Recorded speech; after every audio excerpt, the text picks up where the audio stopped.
We're back on the farm and trying to reach our goals before the drop of Farming Simulator 25.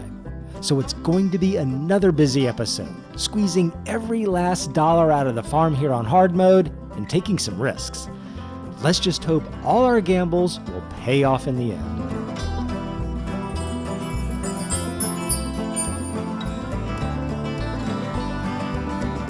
Let's start by getting all the bales of wool loaded into the spinnery. We just built the spinnery in the last episode, and it's the first of several gambles we're making to pay off our $200,000 loan. We might have been a little bit better off just keeping the money, but our intention in this series was to work towards at least one production building.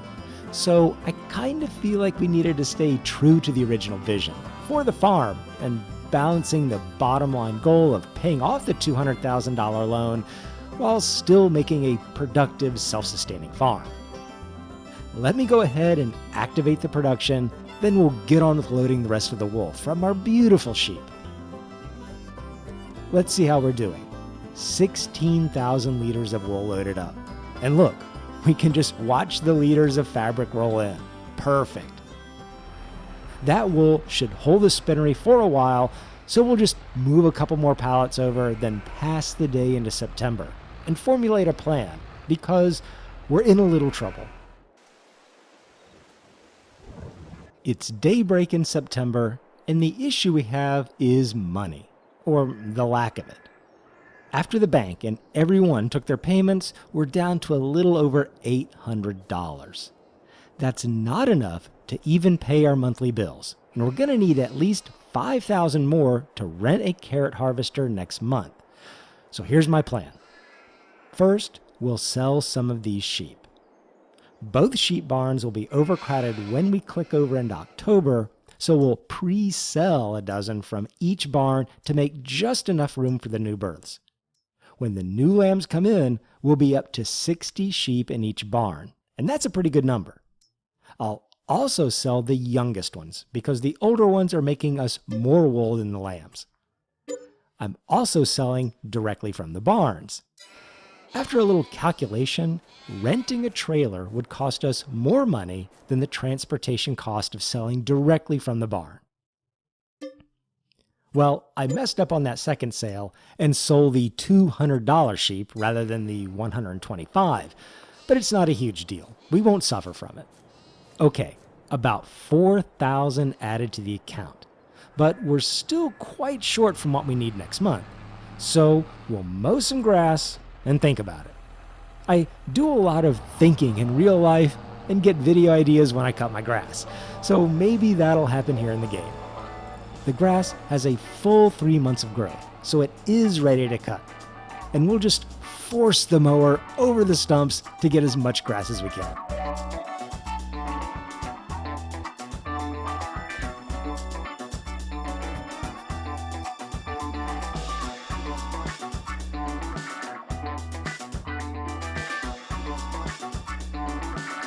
Alright, the mowing part is done. We'll bale up the grass for silage and set it off to the side to ferment.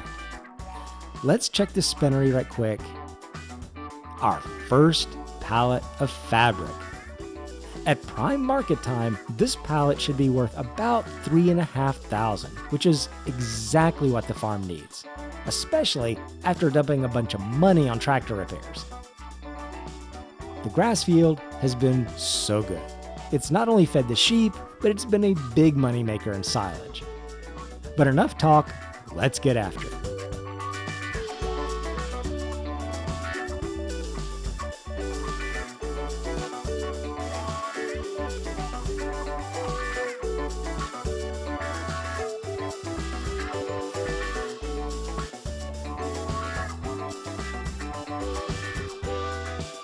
We've only baled up the edge grass, and it's already made 12 bales.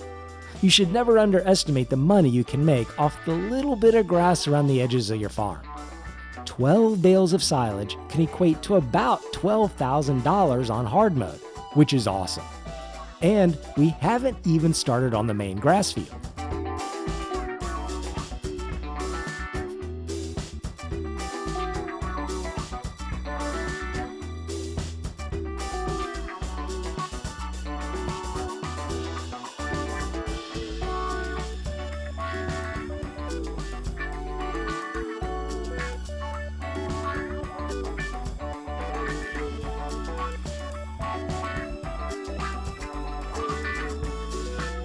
Alright, that looks like we've grabbed up the last bits, and we'll add what we've got to the line of bales.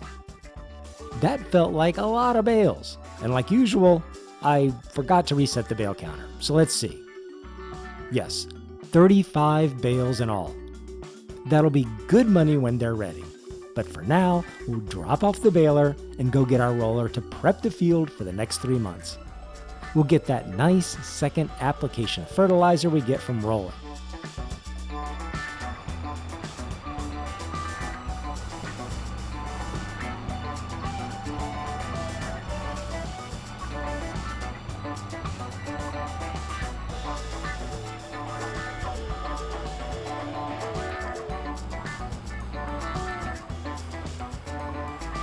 An amazing recovery from a car crash, but where were we going? It was up to the store to repair the tractor after the baling and rolling. $1,400. These repairs are definitely a drain here in hard mode. Alright, time for more chores. Let's put the weight on the back, hook up the bucket, and feed the chickens. In hindsight, I wish I had bought a larger chicken coop, but these few have still brought in some eggs and a little extra revenue, so I can't complain.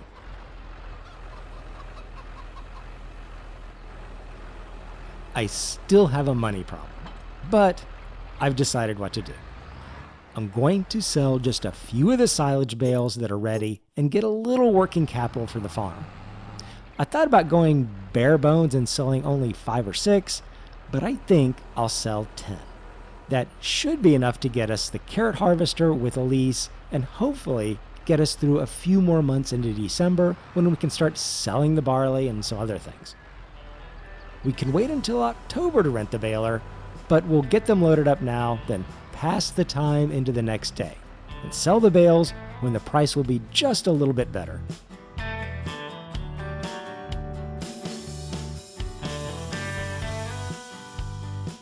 Alright, it looks super early on the farm, and what's interesting about the game is that the daylight does seem to shorten as we move into the winter.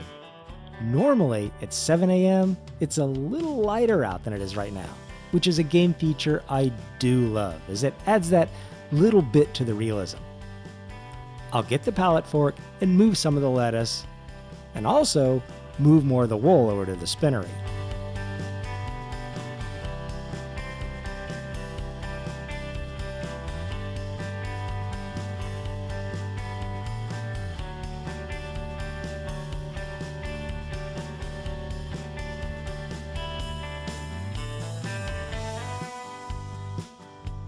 Time to sell some of our silage. I looked at the price, and we'll lose about $1,000 off these 10 bales by selling them a little early before the price is at its best. But we have to have the money right now to rent the carrot harvester, so it's just something we have to do. Farming requires some sacrifices.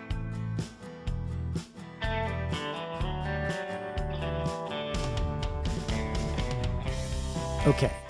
There, nearly $10,000 for the 10 silage bales. It's finally time to harvest the carrots.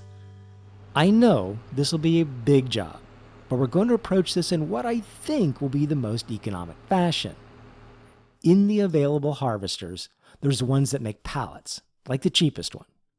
There's some that have a conveyor to overload into a trailer, but they have no holding capacity. So you have to keep a trailer running alongside to catch the carrots.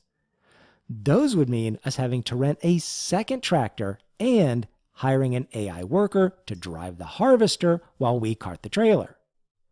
The tractor rental and worker together will be hugely expensive, and that need to cart alongside is even true for the big self-propelled harvester. It has no holding tank. But there is one that does. This middle one. The DeWolf GBC. It has a holding tank of 5,500 liters and can then be conveyed over into a trailer. That's our ticket. This one we can solo without a second rental or worker. It also is one of the speedier ones at 6 miles per hour. So we'll get that one back to the farm and see how we get along.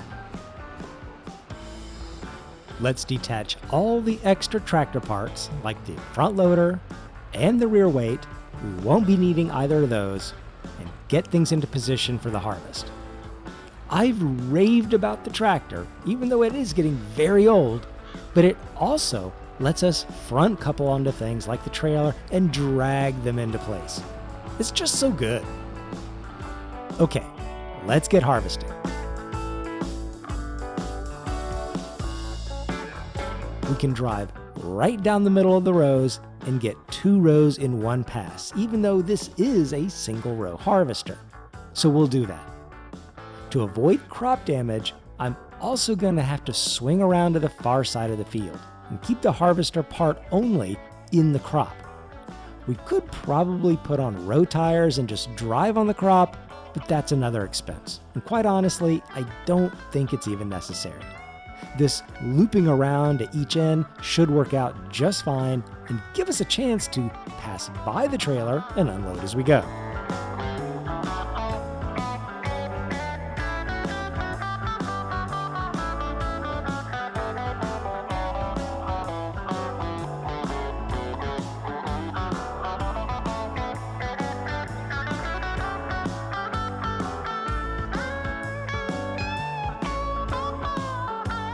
Okay, so far, I'm pleased with the harvesting.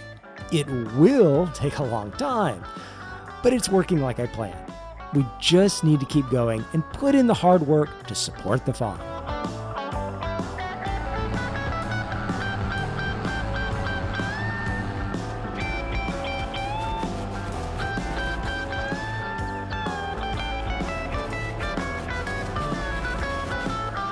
We've been harvesting and carting a good while, and we need to repair our tractor again before it goes below 50%. About 1,700. The balance keeps going down, but we've got to keep after it. After all, Farming Simulator 25 is coming November 12th, so we're running out of time. I switched over to single row harvesting because after gauging how many carrots I was getting in a double row pass versus a single row pass, like the harvester is designed, it seemed as though I got more carrots in a single row pass. It's not like the double row harvest was only giving me half. I definitely got more carrots per pass, but overall, it looks as though I'm losing part of the harvest when I do 2 rows at a time. So I switched to single rows, because we just can't afford to leave any carrots behind. But there you have it. The first field of carrots is done. We have the other field to do, but as you can see, we're over $3,000 in debt from the hourly additional leasing we're having to pay on the harvester. But that problem and the rest of the carrots will be handled in the next episode. For now, take care, and I'll see you next time.